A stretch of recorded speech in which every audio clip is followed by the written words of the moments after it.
아, 뭐 간식 타임이었나 보죠? 아까 1시에 끝났으면 간식도 못 먹고 갈 뻔했네요. 그래도 간식은 먹고 가야지 공부하고 갔다 뭐 이런 거. 그럼 간식 드신 김에 오늘은 남아서 공부하시겠네요? 에? 그래요. 요즘 학원에 남아서 공부하는 사람들이 늘어나고 있는 추세예요. 남아서 공부하는 사람들이. 아, 제가 오늘은 여기 올 때 깜빡 잊고 못 챙겨 갖고 왔는데 서울로 제가 뿅망치 들고 앞에서 기다리고 있어요. 이렇게. 어디 가냐고.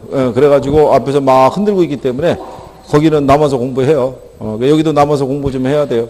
그렇잖아요. 아니, 간식도 먹고 뭐 이렇게 해서 오붓하게 해서 이제 남아서 공부도 좀 하고. 제가 그때 그랬잖아요. 하나의 챕터를 정해서 공부하시라고.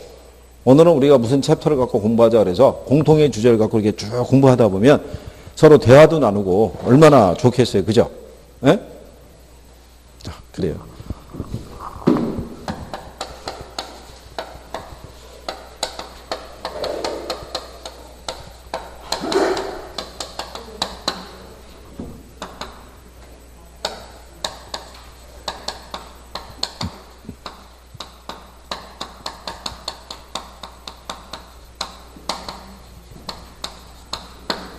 자, 위험과 수익의 관계가 있는데요.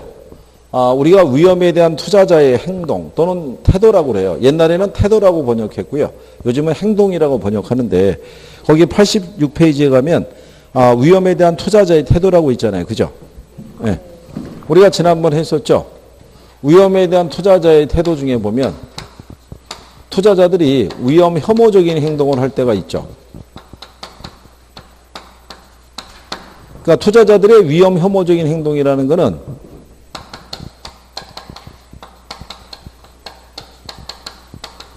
기대 수익률이 동일한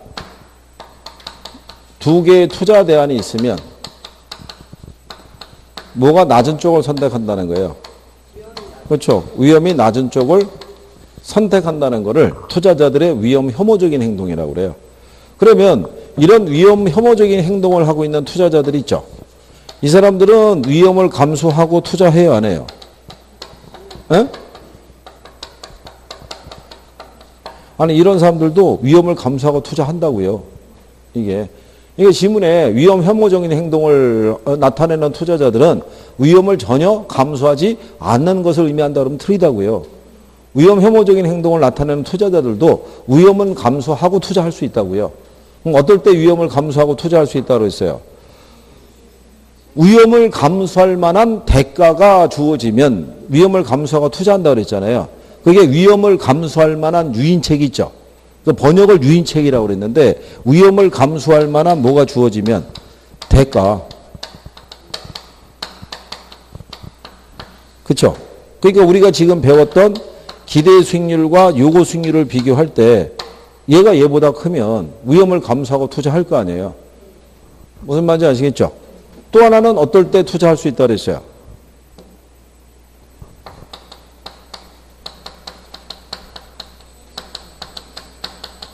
내가 투자하게 되면 사업 위험은 내가 피할 수가 없죠. 그렇잖아요. 사업 위험을 하지 않으려고 그러면 사업을 안 해야 되잖아요. 그러니까 사업을 한다는 자체는 사업 위험을 감수할 수밖에 없죠. 그러면 거기에 대응해서 반드시 대가를 요구하는 거예요. 뭘 요구한다? 대가를. 내가 위험을 감수하고 들어가니까. 그 대가를 요구하는 게 이거를 높이는 거라고요.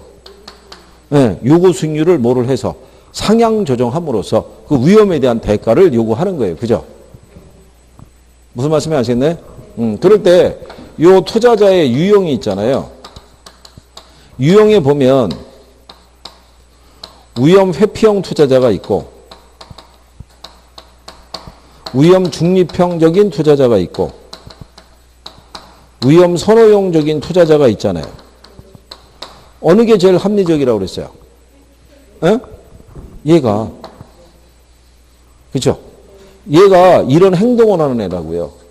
위험 혐오적인 행동을 하는 투자자가 위험 회피형적인 투자자인 거예요. 가장 합리적인 투자자라는 거예요. 여기 있는 위험 중립형적인 투자자 있죠? 이 사람은 생활신조가 가늘고 길게 살자 이런 거예요. 그러니까 어떤 위험도 감수한다 안 한다? 안 하는 거예요. 그냥 안전한 것만 투자하는 거예요. 정기 예금에다 돈을 다 집어넣고 그냥 늘든 줄든 그냥 마냥 그냥 넣고 있는 사람이에요. 위험 선호형적인 투자자는 누구라고 그랬어요? 위험을 즐기는 사람. 갬블러적인 그 사고 있죠? 로또 사는 사람. 로또. 제가 그랬잖아요. 7월이 되면 중개사건 주변에 로또 판매량이 증가한다고. 여기에 기대를 거는 거예요. 공부를 해서 아무래도 합격하기는 좀 쉽지 않을 것 같고 얘를 한번 사가지고 이걸로 역전을 한번 노려보자 이렇게 해서 사는 사람들이 있어요. 그죠? 여기도 판매하는 데가 있나요? 아 그래요? 그럼 7월달 되면은 가끔 만나겠군요. 거기서 절대로 역전은 안 된다는 거. 공부해서 역전시키는 게 제일 좋은 방법이라는 거. 그렇죠? 그래서 부동산 투자론에서는요. 별다른 언급이 없으면 투자자는 다 이걸 얘기를 해요. 그리고 여러분들에게 문제를 출제할 때 조건에 줘요. 단 투자자는 위험 회피적이라고 가정한다. 이렇게 출제해 주는 거예요. 무슨 말인지 아시겠죠? 네. 그 다음에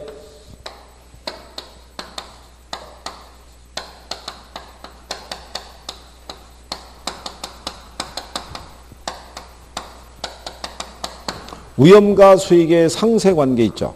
네. 위험과 수익의 상세관계는 뭐를 위험과 수익의 상세관계라고 그랬어요? 이거.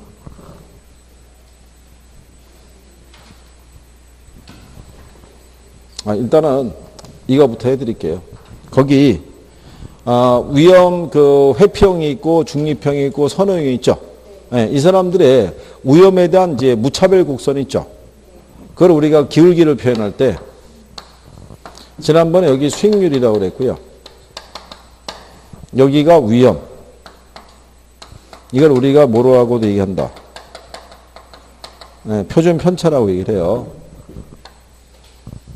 이렇게 주어진 게 이게 무위험률을 가리키는 거예요. 무슨 율? 무위험률. 그러니까 무위험률이라는 것은요. 은행의 정기예금 이자 이런 것 있죠. 네, 이런 게 이제 무위험률인 거예요. 그러면 위험 중립형적인 투자자 있죠. 이 사람들은 그냥 이것만 보고 투자하는 거예요. 그러니까 어떤 위험도 감수한다 안 한다. 전혀 감수하지 않는 거예요. 그죠? 근데 내가 만약에 투자를 통해서 이거보다 더 큰 수익을 올리려고 그러면 그만큼의 추가되는 뭐를 감수해야 돼요? 위험을 감수해야 되는 거예요. 그죠? 그리고 위험이 추가가 되잖아요. 거기에 대응해서 여기 있는 위험 선호형적인 투자자 있죠. 이 사람은 여기에 대해 상응하는 대가를 많이 요구하지 않아요.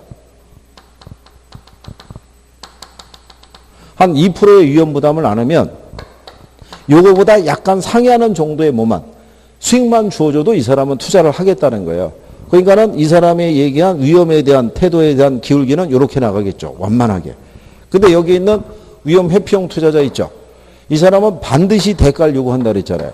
그럼 자기가 부담하는 위험이 이 정도 있다 그러면 이 정도의 수익 갖고는 안 되고 이거보다는 훨씬 큰 뭐를 수익률을 요구하는 거예요. 그러면 기울기가 이렇게 갈 거 아니에요. 그죠? 그러니까 이렇게 위험에 대한 태도에서 가파르게 나타나는 사람이 위험 회피형이 되는 거예요. 이렇게 기울기가 완만하게 나오는 사람이 누구? 위험 선호형. 이렇게 나가는 사람은 위험 중립형이라고 얘기를 해요. 그래서 그 기울기에 대해서는 우리가 이게 나중에 이제 포트폴리오 가면은 얘네가 이제 결합이 되죠. 위험에 대한 투자자의 태도에 따른 무차별 곡선에 이제 기울기가 거기서 이제 등장할 거 아니에요. 자, 그러면 두 번째가 위험과 수익의 무슨 관계? 네, 상세 관계예요. 위험과 수익의 상세 관계는 뭐라고 말씀드렸냐면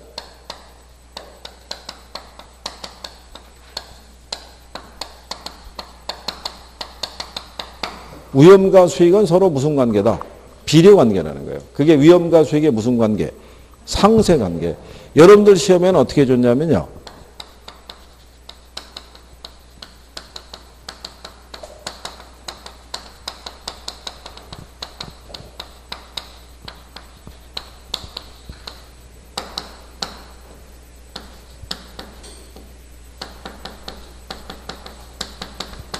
이렇게 준 거예요. 기대 수익률과 표준 편차 있죠. 이거는 무슨 관계다? 음의 관계다. 이렇게 준 거예요. 그럼 틀렸을 거 아니에요. 얘는 무슨 관계? 정의 관계, 비례 관계라고요. 위험과 수익은 무슨 관계? 비례 관계니까. 무슨 얘기냐면 수익률이 크면 그만큼 모두 크다는 얘기예요.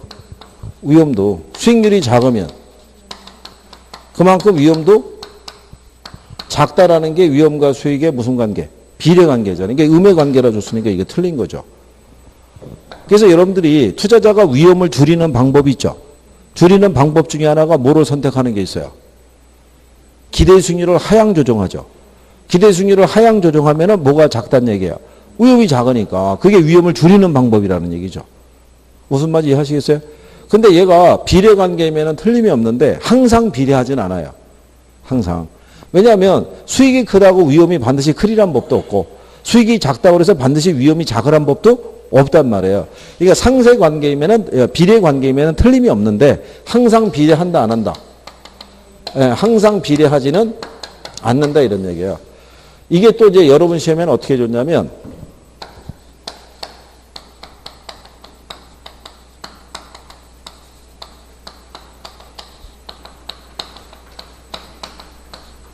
위험과 수익률은 항상 반비례한다 이렇게 해주는 거예요. 그럼 틀리겠죠. 비례하지만 항상 비례하지 않는다는 논리지 항상 반비례하는 게 아니잖아요. 그죠? 이렇게 한번 출제했던 거를 이렇게 해서 다시 바꿔준 거예요. 틀린 거잖아요. 이것도. 그죠? 그러니까 같은 논리인데 표현만 조금 바꿔가지고 다시 등장을 시키는 거예요. 그래서 위험과 수익의 상세관계는 일반적으로 위험과 수익은 서로 무슨 관계다? 비례관계라는 것을 명시하고 있는 거예요. 무슨 말인지 아시겠죠? 네, 그래서 그런 정도를 여러분들이 구별하시면 되겠고요. 자, 그래서 여러분들이 투자자의 요구 수익률이 있죠. 요구 수익률은 무위험률 플러스 뭐로 돼 있다고 그랬어요?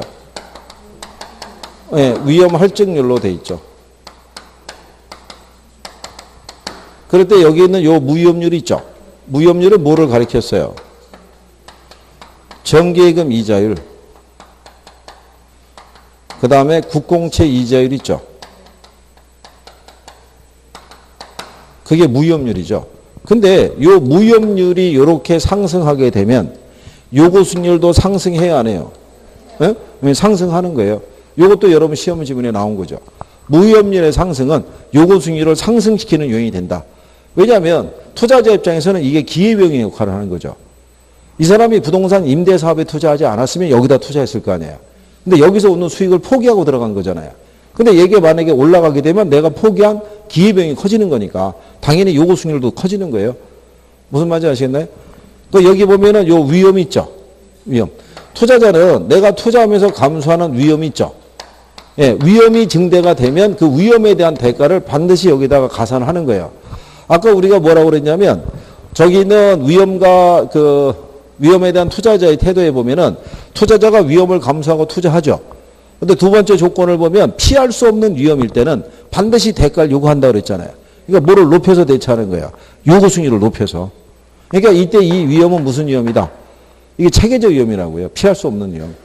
그러니까 투자자의 요구 수익률은 피할 수 없는 위험이 증대됨에 따라 상승할 수 있다 없다?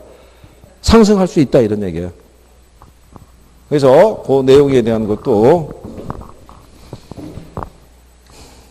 구별하시면 되겠고요. 거기에 대한 내용까지 이제 정리를 해드린 거고요. 그래서 이게 89페이지에 가면 위험과 수익의 상세 관계라고 있죠. 예, 그래서 일반적으로 위험과 수익은 무슨 관계를 갖고 있다?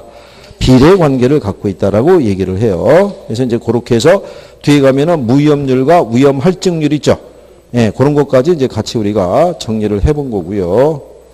그 다음에 이제 91페이지에 가면 양가로 5번의 위험의 관리 방법이라고 있죠. 예, 그것도 기억해 주셔야 돼요. 요즘은 이렇게 보시면 돼요. 제목을 위험과 수익의 관계에 대한 내용이다 이렇게 나오게 되면 얘들이 지문으로 이렇게 쓰는 거예요. 묶이는 거예요. 이렇게. 그러면서 이렇게 돌아가면서 계속 내주는 거예요. 그러니까 출제자 입장에서는 지문 선택하기 좋잖아요. 이번엔 여기서 한 2개, 저기서 하나, 이번엔 저기서 2개, 여기서 하나 이런 식으로. 그래서 문제 하나를 만들어서 제목은 항상 위험과 수익의 관계라는 제목을 달고 출제를 해요. 기출문제를 이렇게 쭉 보시게 되면 제목이 있잖아요. 제목이. 제목에서 투자자가 어쨌든 제일 선호하는 게 위험과 수익의 관계라고요. 1장에서 우리가 다루는 게 그거예요. 위험과 수익에 대한 내용을 배우시는 거예요. 우리가 처음에 이론할 때 설명했었죠. 그거를 우리가 부동산 투자론이 1장이 부동산 투자 이론이고 2장이 부동산 투자 분석 및 기법이라고 이렇게 해놨잖아요.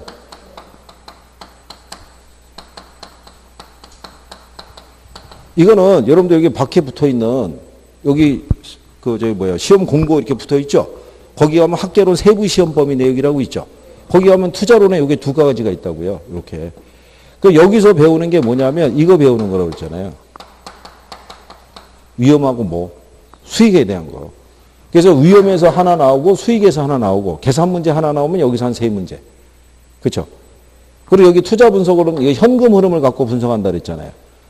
영업수지 계산 이런 거 해봤잖아요. 네. 이거를 현금 흐름을 파악한 다음에 할인 기법하고 비할인 기법이 있죠.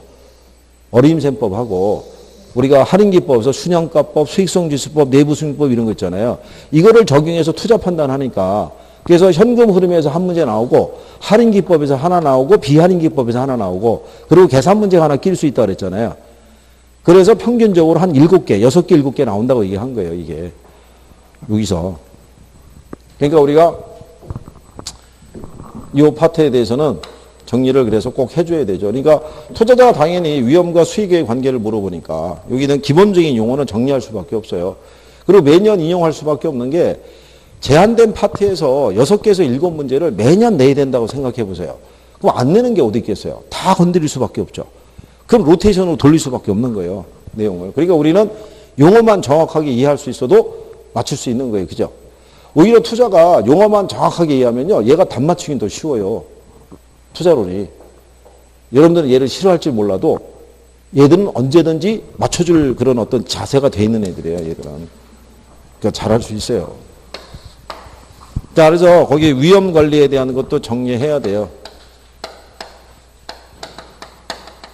하다못해 그렇게 해도 돼요. 다음은 부동산 투자에 위험과 수익 및 위험 관리에 대한 내용이다. 이렇게 묶어서도 내줘요. 그래서 위험 관리에 대한 게 첫 번째가 위험을 뭐 할 수 있어요? 회피할 수도 있고 위험을 뭘 할 수도 있다. 축소할 수도 있고 위험을 통제할 수도 있고 이 통제는 여기 위험 축소에 이렇게 포함시켜서도 할 수 있는데 요거를 이제 민감도 분석을 설명하기 위해서 따로 이렇게 띄어낼 수도 있고요.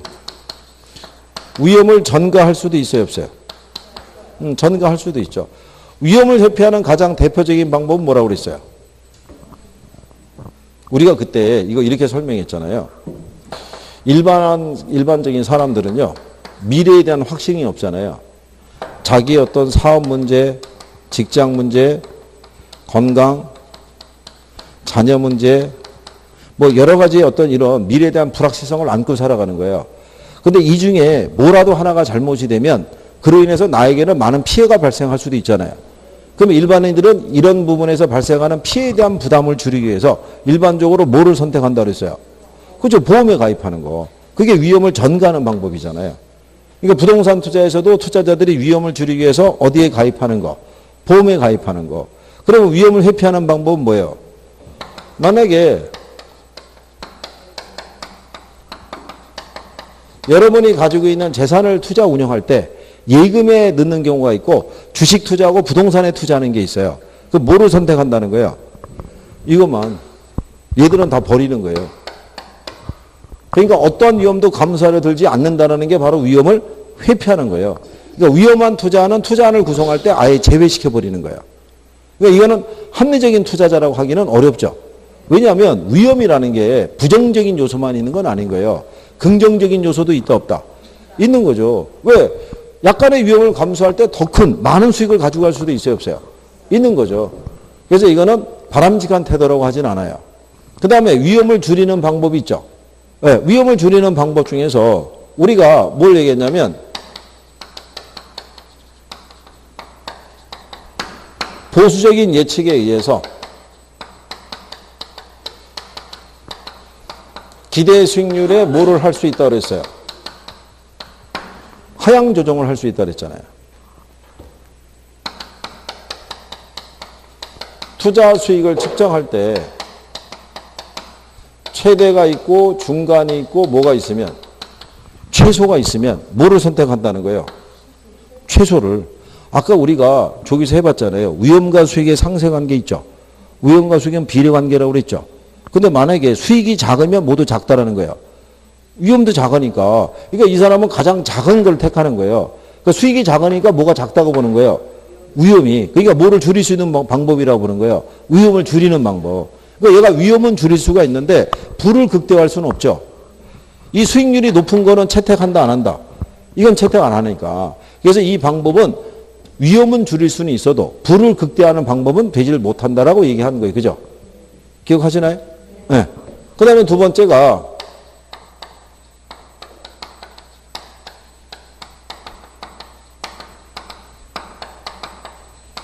위험 조정 할인율을 조정하는 거죠. 그죠? 위험 조정 할인율의 또 다른 표현이 뭐라고 그랬어요? 요구 수익률, 요구 수익률. 그러니까 여기는 뭐를 높임으로써 이걸 상향 조정함으로써 위험에 대처하는 거죠. 그래서 이 표현도 많이 쓰는 거예요. 투자자는 자기가 부담하는 위험이 크면 클수록 요구 수익률을 어떻게 하겠어요? 높일 거 아니에요. 그걸 낮춘다 그러면 틀리는 거예요. 이게 순간적인 착각을 유도하기 위해서 출제자가 잘 쓰는 거예요. 그래서 얘는 요구 수익률을 뭘 한다는 거예요? 상향 조정하고 기대 수익률은 하향 조정하는 거예요. 이걸 바꿔서도 낸 적이 있어요. 그러니까 그리고 위험을 축소시킬 수 있는 방법으로 뭐를 쓸 수도 있어요.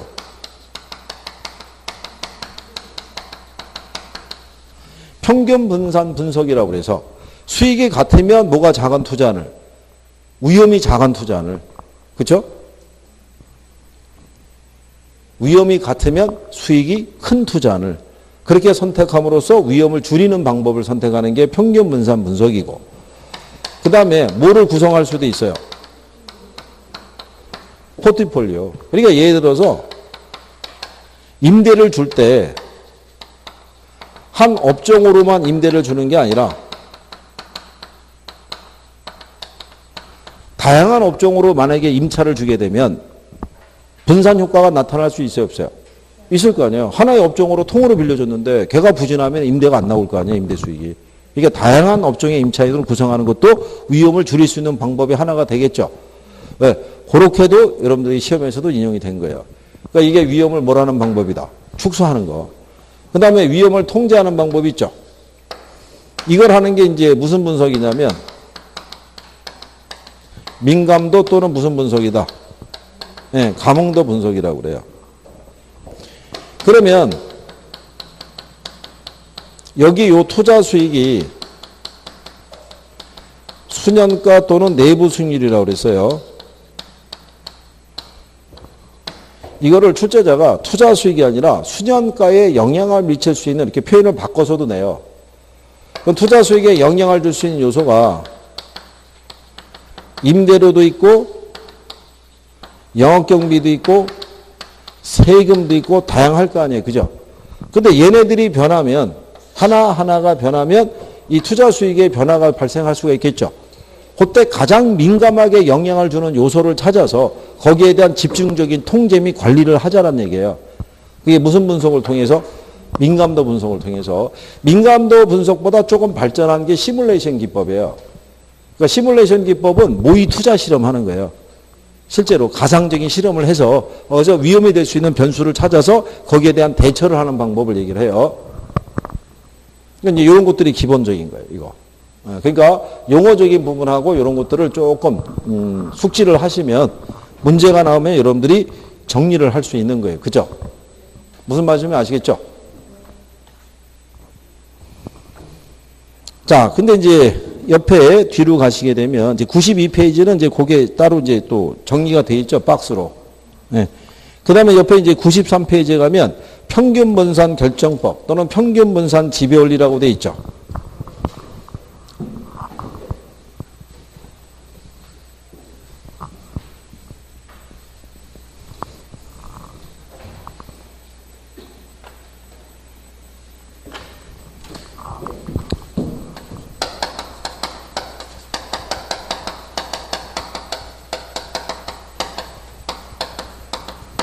이걸 평균분산 결정법이라고도 하고요. 평균분산 지배원리 이렇게도 얘기를 해요. 그죠?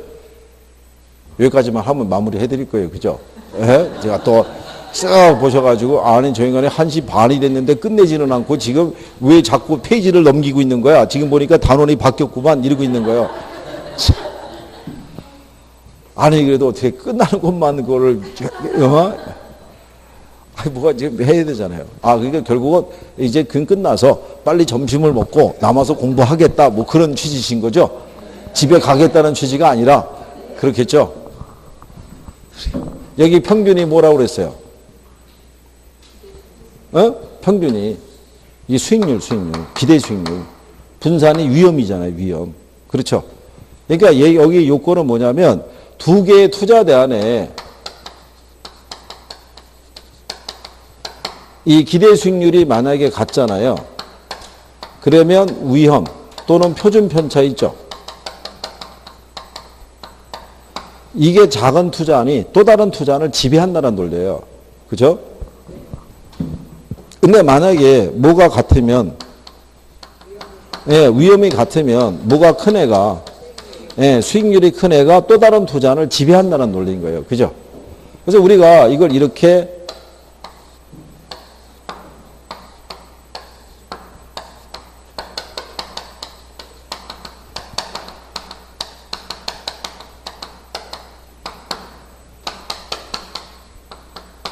이런 식으로 해봤었잖아요. 그죠?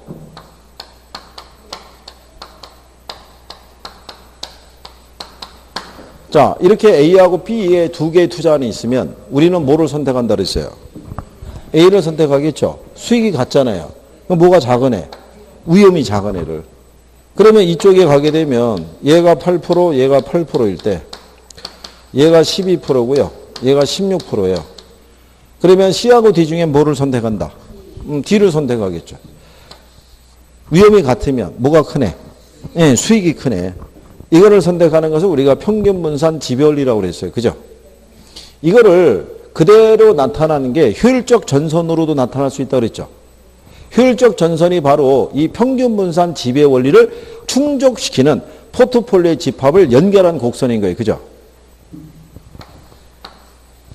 어차피 다음 주에 뭐 또 여기서부터 해야 될 것 같으니까 그래도 이렇게 해놓고 가는 거예요. 그죠?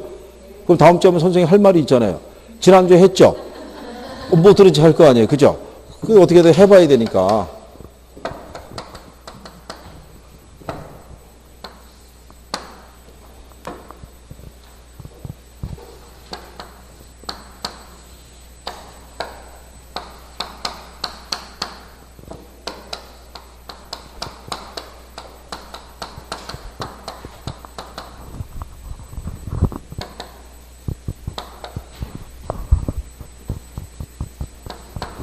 자, 요런 요건이죠. B하고 C가 있으면 우리는 뭐를 선택한다? B를. 뭐가 같아요? 위험이 같으면 뭐가 크네? 수익이 큰 애죠. 그죠? 여기 D가 있어요.